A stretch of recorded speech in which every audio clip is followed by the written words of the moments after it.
700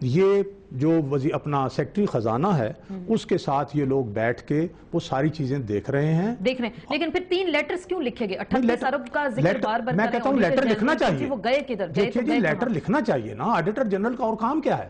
اگر یہ چیز سامنے نہیں آتی کہ کہیں کاغذات میں کہیں آگے پیچھے ہو گئی ہے. لیکن جواب نہیں انہیں آیا نا. وہ کہہ رہے ہیں کہ ان کو کسی کی جانب سے کوئی سوٹیبل آنسر نہیں ملا. جب میٹنگز جاری ہیں سیکٹری خزانہ اور دوسرے چیف سیکٹری، میں ابھی چند دن پہلے لاہور سے آیا ہوں، چیف سیکٹری صاحب نے میٹنگ کی ہے، پھر سیکٹری خزانہ کے ساتھ سارے لوگ بیٹھے ہوئے ہیں، دوسرے اپنے اپنے محکموں کے سیکریٹریز وہاں آ رہے ہیں، وزیر اعلیٰ جو ہیں وہ اس میٹنگز کر رہے ہیں. تو یہ چیزیں آڈٹ میں اگر آگے پیچھے سامنے آنے چاہیے. گڑبڑ نہیں. 38 ارب سر، اگر یہ وفاقی حکومت میں ہوتا تو زیادہ شور مچ جاتا، کیونکہ 38 ارب اگر تو یہ 38 ارب روپے یہ اس طرح کا خزانہ تو نہیں ہے آسما کہ یہ ساتھ چل رہے ہیں اور کوئی بوریاں نوٹوں کی اور سونے کی اور غائب ہو گئی ہیں. یہ اکاؤنٹس میں پیسے ڈالے جاتے ہیں ایک اکاؤنٹ سے دوسرے اکاؤنٹ میں. کہیں کوئی ہو سکتا ہے کہ براڈ فارورڈ جو ہے اگر وہ کریڈٹ ہے تو ڈیبٹ میں چلا گیا ہو، ڈیبٹ ہے تو وہ کریڈٹ میں چلا گیا ہو. لیکن اس کا جواب آپ کہہ رہے ہیں کہ مل جائے گا. دیکھتے ہیں کہ اس کو سٹوری کو کتنا فالو اپ کیا جاتا ہے اور جواب کب تک ملے گا. فواد چودھری صاحب آپ کے پاس آتے ہیں. آپ کی حکومت کی پہلی ترجیح بجلی، دوسری نوکری دینا. 1 لاکھ کے قریب جو کہا جا رہا ہے اب اس بجٹ میں نوکریاں رکھی جائیں گی. بے نظیر انکم سپورٹ پروگرام میں 138 ارب روپے رکھ دیے گئے. ڈیولپمنٹ بجٹ جو ہے آپ لوگوں نے اپنا جو ہے حکومت کا وہ 227 ارب روپیہ رکھا ہے. لیکن ہم امریکہ سے کولیشن سپورٹ فنڈ کے لیے 1.1 ارب روپے کے لیے جھکے جا رہے ہیں، بکے جا رہے ہیں، مرے جا رہے ہیں. تو اپنے اخراجات کو اگر ہم کٹ کریں تو وہاں سے ہی تو ہم کچھ گزارا میرے خیال سے کر سکتے ہیں. تو یہ آسما ترجیحات کی آپ نے پہلے بات کی ہے تو مسلم لیگ نون کی ترجیحات بڑی واضح ہیں.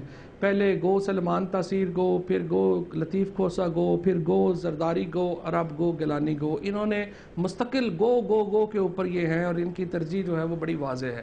جہاں تک گورننس کا معاملہ ہے وہ ان کی ترجیح نہیں ہے، وہ پیپلز پارٹی کی جو ترجیح ہے. اور اس میں جو میں نے آپ سے عرض کر رہا ہوں گا کہ اس وقت تک جب بجٹ اگلا آ رہا ہے 4 سالوں میں 1.15 ٹریلین روپیز کی ڈیولپمنٹ اور انفراسٹرکچر میں ہوئی ہے، روڈز میں، بجلی میں اور گیس میں. اس کے ساتھ ساتھ بجلی میں چلیں، بجلی کا مجھے بتا دیں. میں روڈز پہ نہیں جاتی، باقی چیزوں پہ نہیں جاتی. بجلی پہ اگر اتنی ہوئی ہے تو بجلی گئی تو گئی کیا؟ مسئلہ یہ ہے آسما کے کچھ عرصے سے ہمارا جو مکس تھا ہائیڈل کا اور تیل کا وہ بدل چکا ہے. اب ہماری 80% بجلی تیل کے اوپر ہے. چنانچہ حکومت 50 ارب روپے کا ہر مہینے تیل دیتی ہے فرنس آئل. مسئلہ 3 ہے، ریکوریز، تھیفٹ اور ہماری جو سبسڈی ہے. یہ 3 ایشوز کے اوپر 350 ارب روپیہ جو ہے وہ حکومت کو چاہیے ہوتا ہے سرکولر ڈیٹ. اب ریکوریز کیا ہے؟ ریکوریز جو ہے وہاں پر ہمارے جو فاٹا کا پورا علاقہ ہے وہاں سے ریکوری ہوتی نہیں ہے.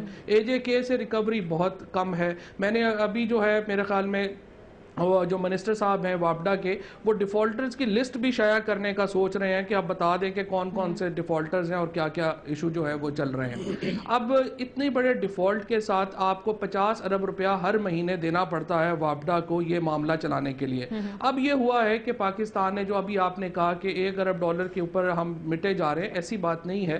ہم نے کئی 100 دن جو ہے یہ امداد بند کر کے دیکھی ہے اور ہم نے یہ دیکھنا یہ دنیا میں آپ آئسولیشن میں نہیں چلا کرتے، آپ پوری دنیا کو ساتھ لے کے چلتے ہیں. اس وقت بھی آپ لیکن اپنا حق تو منوایا جاتا ہے دنیا سے، اپنا حق منوایا جاتا ہے، بات کہی جاتی ہے، مطالبات بھی منوائے جا گئے ہیں، بات بھی کی گئی ہے. اور اسی لیے آپ دیکھتے ہیں کہ جو مذاکرات ہوتے ہیں وہیں اس وقت برابری کی سطح پہ ہو رہے ہوتے ہیں. آئسولیشن میں ملک نہیں چلتے. یہاں پر بعض لوگ ہیں، بلکہ پیپلز پارٹی واحد جماعت ہے جو پاکستان کے میں بھی آئسولیشن میں نہیں ہے، تمام بڑی پارٹیز ان کے ساتھ ہیں. اس وقت جو مسلم لیگ نون ہے وہ پاکستان کے اندر بھی آئسولیشن میں ہے، ایون ان کی اپوزیشن JUI بھی ان کے ساتھ نہیں ہے. اور پاکستان کو بھی ایک آئسولیٹڈ ملک بنانا چاہتے ہیں، ایک آئسولیٹڈ جزیرہ بنانا چاہتے ہیں جس کے حق میں ہم نہیں ہیں.